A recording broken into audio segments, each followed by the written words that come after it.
Good evening, and welcome to Cozy Sleep Time. Get comfortable and take a slow breath. Let your body relax more and more. Tonight's story is about volcanoes. Simply listen, or let your mind drift. There is no need to focus. Let the quiet story begin. Tonight we explore how volcanoes form, beginning deep within the earth where temperatures are hot enough to melt rock and pressures reach enormous levels. The ground beneath our feet is not as solid and unchanging as it appears. Far below the surface, the planet is in constant motion, and it is from this restless interior that volcanoes are born. The earth is built in layers. At the center lies a core of iron and nickel, hot as the surface of the sun. Surrounding the core is the mantle, a thick layer of solid rock so hot it can flow very slowly over millions of years. On top of the mantle sits the crust, a thin outer shell ranging from about 3 miles thick beneath the oceans to roughly 30 miles thick beneath the continents. The crust is divided into enormous slabs called tectonic plates that fit together like puzzle pieces covering the entire planet. These plates move constantly, at roughly the rate fingernails grow, drifting atop the partially molten rock of the mantle. Where these plates interact, the conditions for volcanic activity are created. Volcanoes form primarily where tectonic plates meet. When plates pull apart, the crust thins and cracks, and magma rises to fill the gap. Iceland sits atop one of these spreading boundaries, which is why the entire island is dotted with volcanoes. When plates collide, one is forced beneath the other in a process called subduction. The descending plate carries rock and water from the ocean floor. As it descends, increasing pressure and temperature release water from the sinking rock, lowering the melting point of the surrounding mantle and causing it to form magma. This is why the edges of the Pacific Ocean are ringed with volcanoes in the Ring of Fire. In some places, volcanoes form in the middle of plates far from any boundary. These are called hotspots, fed by plumes of hot material rising from deep within the mantle. As a tectonic plate drifts over a hotspot, magma burns through the crust in a chain of volcanoes. The Hawaiian Islands are the most famous example. Magma originates from the partial melting of rock in the mantle. When the mantle gets hot enough, minerals with the lowest melting points begin to melt first, creating a liquid that separates from solid rock.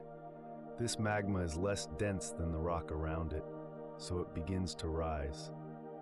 As it rises, it collects in underground chambers where it can mix with other magma and accumulate gases. The magma forces its way through solid rock, following paths of least resistance along cracks and fractures. Most magma never makes it to the surface, instead cooling underground into bodies of rock called plutons. Only when the magma has enough pressure and gas content does it break through the crust. The composition of the magma matters greatly. Low silica magma is thin and runny and rises easily. High silica magma is thick and sticky and rises slowly, often causing pressure to build. From the simple process of rock melting deep below the surface, the great diversity of volcanic activity on Earth arises. Volcanoes come in many different shapes and sizes, each one reflecting the conditions under which it formed and the type of material that built it. The shape of a volcano tells a story about the magma that feeds it and the style of its eruptions. The largest type of volcano is the shield volcano, named for its broad, gently sloping shape built by repeated eruptions of thin, runny lava that flows easily across great distances before cooling. Because the lava spreads so widely, the volcano builds up gradually, creating a broad profile with slopes of only a few degrees. The Hawaiian Islands are the best-known shield volcanoes. Mauna Loa on the Big Island is the largest active volcano on Earth. Measured from its base on the ocean floor, It rises over 30,000 feet, taller than Mount Everest. Yet the slope is so gradual that many do not realize they are walking up a volcano. Shield volcanoes produce relatively gentle eruptions. Stratovolcanoes are the classic conical mountains like Mount Fuji, Mount Vesuvius, and Mount Rainier. They are built from alternating layers of hardened lava, volcanic ash, and rock fragments that accumulate around the vent over thousands of years. The magma that feeds stratovolcanoes contains more silica, making it thicker and stickier. This traps gases until pressure builds to the point of explosion, producing some of the most dangerous eruptions on Earth. They are found primarily along subduction zones. Cinder cones are the smallest and simplest type of volcano. They form when lava is thrown into the air from a single vent and falls back as fragments called cinders, piling up around the vent in a steep circular cone shape. Most reach only a few hundred feet in height and form during a single eruption. Paracutin in Mexico appeared suddenly in a farmer's field in 1943 and grew rapidly before falling silent. Calderas are created when a volcano collapses after a large eruption empties its magma chamber. Crater Lake in Oregon formed about 7,700 years ago when Mount Mazama collapsed after a massive eruption, leaving a crater that filled with rain and snowmelt to create one of the clearest lakes in the world.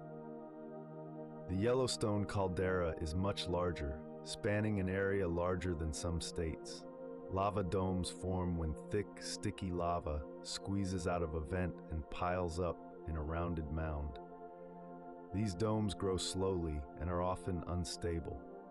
The eruption of Mount St. Helens in 1980 began with the collapse of a growing lava dome. Each type of volcano tells geologists something about the conditions that created it. A shield volcano signals runny lava and gentle eruptions. A stratovolcano indicates thicker magma and explosive potential. A caldera speaks of past cataclysms. The diversity of volcanic shapes is a reminder of the many ways Earth's internal heat finds expression on the surface. The journey of magma from deep within the Earth to the surface is a long and complex process, one that can take thousands or even hundreds of thousands of years. Along the way, the magma changes, accumulates gases, and either cools underground or breaks through to create an eruption. Magma begins in the mantle, deep below the Earth's crust, where the rock is hot enough to flow slowly, but is mostly solid. Magma generation begins when conditions change so that some solid rock melts. This can happen when temperature increases, when pressure decreases, or when water is introduced, all of which lower the melting point of the rock. At mid-ocean ridges, where tectonic plates pull apart, pressure on the underlying mantle decreases and allows mantle rock to melt without any increase in temperature. This is called decompression melting. The magma produced is basaltic, low in silica, and relatively runny. At subduction zones, the descending plate carries water trapped in its rocks. As the plate sinks, increasing heat and pressure force this water out. The water rises into the overlying mantle and lowers its melting point, producing magma richer in silica and dissolved gases. Once magma forms, it rises because it is less dense than the surrounding solid rock, forcing its way upward through cracks and fractures. The rate of ascent depends on viscosity. Runny basaltic magma rises quickly, while thick, rhyolitic magma moves slowly, often stalling along the way. The rising magma collects in chambers beneath the surface, typically between 1 and 10 miles deep, where it accumulates and mixes with other batches. As it sits in a chamber, it slowly cools. Minerals with the highest melting points crystallize first and sink, gradually changing the composition of the remaining magma. The gases dissolved in magma are critical to its behavior. Magma contains water vapor, carbon dioxide, and sulfur dioxide held in solution by immense pressure. As magma rises, pressure decreases and the gases come out of solution, forming bubbles. In low silica magma, the bubbles can escape easily, producing flowing lava. In high silica magma, the bubbles are trapped, pressure builds, and the result is an explosive eruption. The magma chamber also affects eruption style. If connected to the surface by open conduits, gases escape more easily and eruptions tend to be gentler. If conduits are blocked, pressure accumulates until the blockage is blasted out. The journey ends when magma reaches the surface, at which point it is called lava. But most magma never completes this journey, instead cooling underground to form bodies of igneous rock called plutons. The temperature of magma ranges from about 1,300 to 2,400 degrees Fahrenheit, depending on composition. Every volcanic eruption is the end point of a process that began miles beneath our feet, involving immense heat and the slow movement of molten rock through solid stone. Volcanic eruptions can be as different as a gentle stream and a thundering explosion.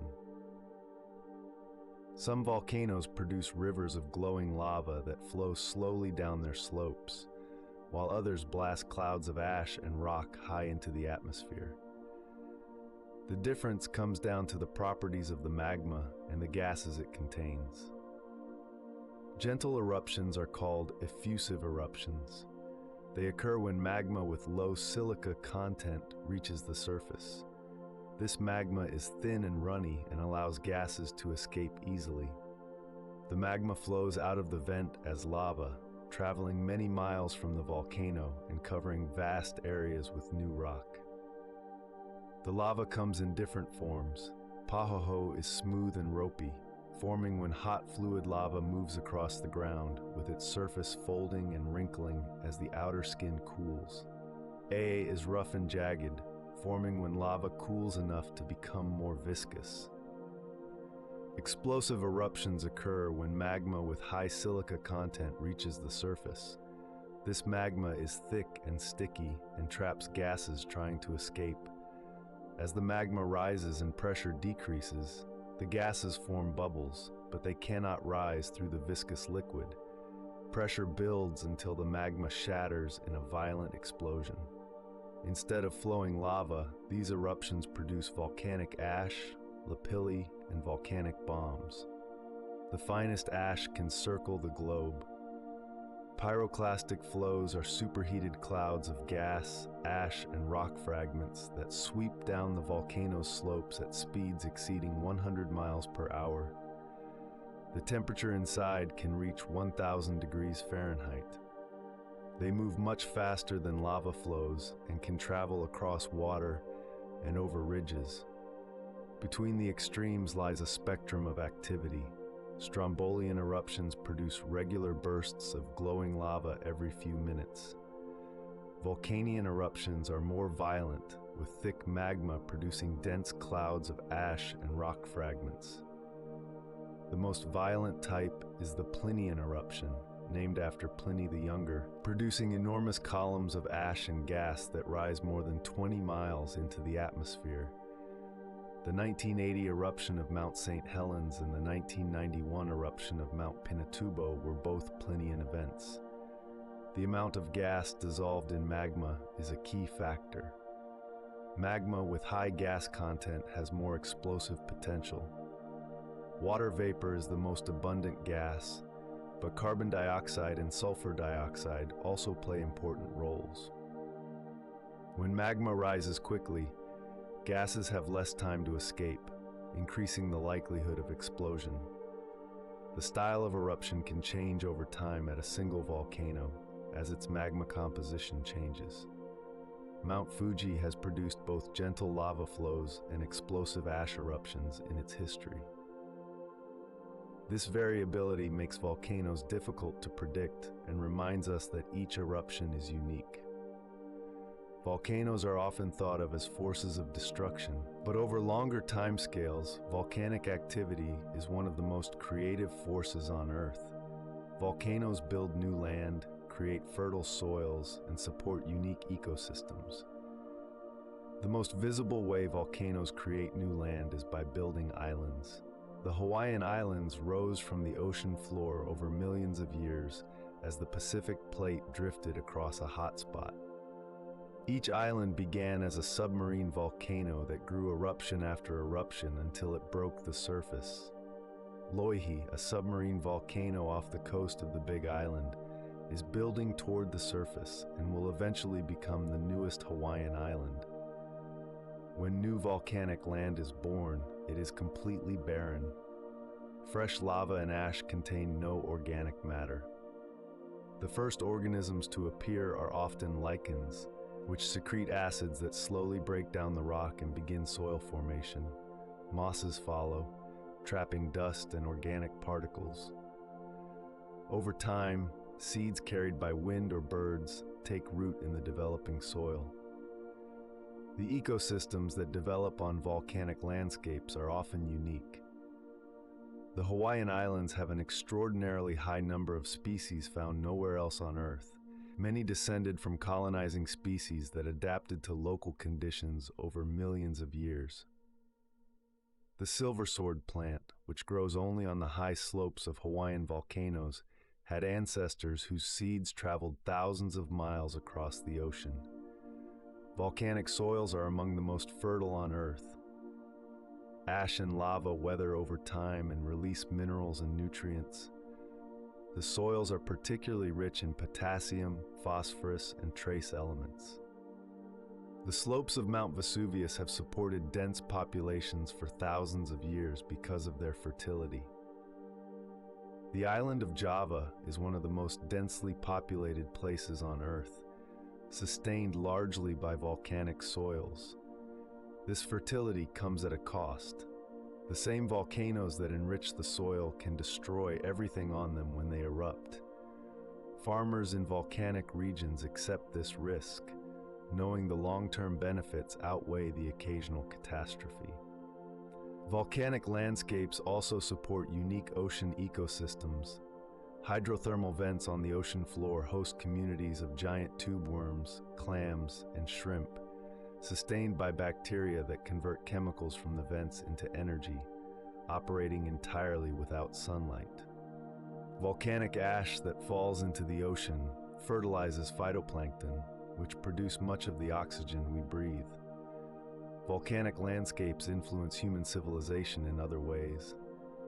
Obsidian was prized for making sharp tools. Pumice has been used as an abrasive. Volcanic tuff serves as building stone. The Romans used volcanic ash mixed with lime to create concrete that has lasted 2,000 years.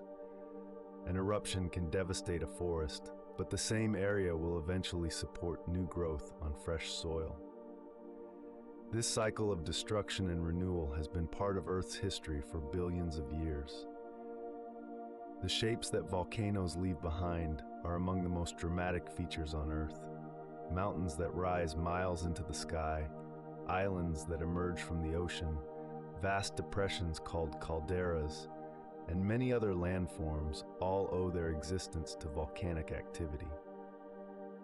These landscapes tell the story of the eruptions that created them and continue to evolve long after the volcanoes fall silent. The most recognizable volcanic landform is the volcanic mountain.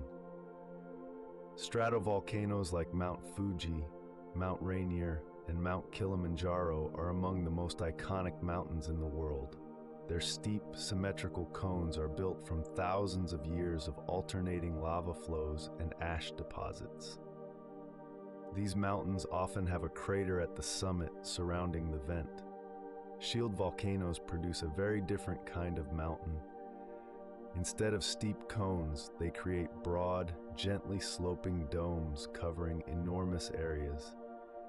Mauna Loa in Hawaii is so large that it depresses the ocean floor beneath it. Volcanic islands are mountains that rise from the ocean floor. Most begin as submarine volcanoes that grow through repeated eruptions until they break the surface. The Japanese archipelago, the Indonesian islands, and the Philippines are primarily volcanic in origin. Calderas are vast depressions formed when a volcano collapses after emptying its magma chamber. Crater Lake in Oregon formed when Mount Mazama erupted catastrophically about 7,700 years ago. The summit collapsed into the empty chamber, leaving a deep basin that filled with water over centuries. The Yellowstone caldera spans about 40 miles across. Unlike Crater Lake, it is not filled with water because ongoing volcanic activity keeps the ground warm. The hot springs and geysers are evidence of the magma still beneath the caldera. Lava plateaus form when highly fluid lava flows out of long fissures and spreads across vast areas, building up layer after layer. The Columbia River Basalt Group covers about 63,000 square miles, with lava flows in some places more than a mile thick. Volcanic necks are the eroded remains of the conduit that once fed a volcano. When a volcano erodes away, the hard rock that filled its central vent is often left standing as a tall columnar feature. Shiprock in New Mexico rises 1,500 feet above the surrounding desert. Lava tubes are tunnels formed when the surface of a lava flow cools and solidifies while the interior continues to flow. When the eruption ends and the lava drains out, a cave-like tube remains. Some tubes are many miles long. Volcanic landscapes continue to change long after eruptions end. Wind and water erode volcanic rocks into new shapes. Weathering breaks down minerals into soil. Vegetation establishes itself on the barren slopes. Over millions of years, even the largest mountains can be worn down to nothing. Each volcanic mountain, island, and caldera tells a story of magma rising from the depths and of rock being built up and worn down again. As our story ends, let the quiet ideas settle softly. Your body can continue to relax, breathing slow and steady. If sleep is near, let it arrive naturally. Thank you for spending this moment here on Cozy Sleep Time. Return anytime for another peaceful journey. Good night.